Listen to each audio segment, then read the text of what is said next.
what made you decide to write a paper? Because, our conference is a little bit different, right? We require a paper, and that could be a stumbling block for some. And I'm wondering, what motivated you to write a paper?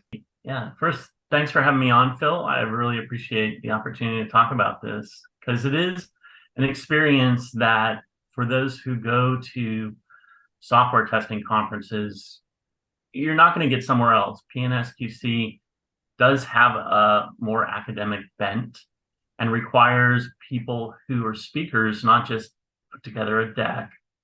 You're going to have to think deeply about your topic and have some content there more than just 12 slides. And the experience that I had was having two situations that I could have written about. They were things that were in that probably 6-month window. One was more on a technical track and one was more on a management track. And it was a very unusual time. It was a time when we were going through the pandemic. A lot of people were quitting because they were getting these insane offers.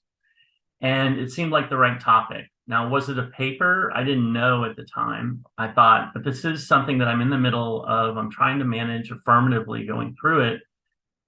And let's give it a shot. Let's just start writing about it. And I realized that writing paper was a big endeavor, not just sitting down and tapping it out. This is all pre-chat GPT era. It was like get it out and think about it and go to the coffee shop and head down.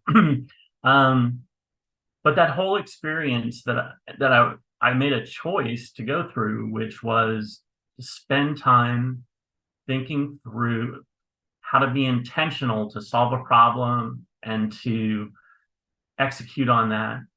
That was really a challenge for me that PNSQC offered.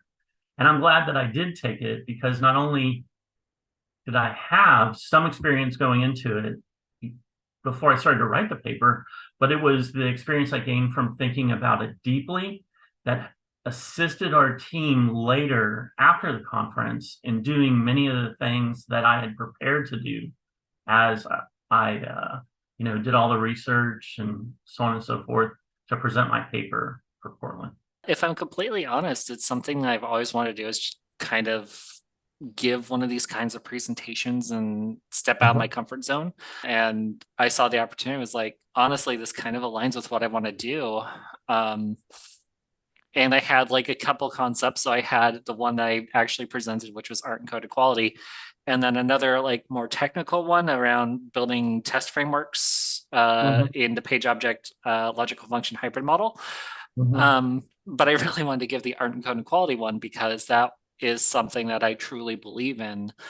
And I felt like this was a message that really just kind of needed to be shared with the world because, we hear a lot about like people wanting to get a lot of creativity out of their work, especially in our field. And one of the major reasons people leave their jobs is because they don't feel like they're creative enough in those jobs.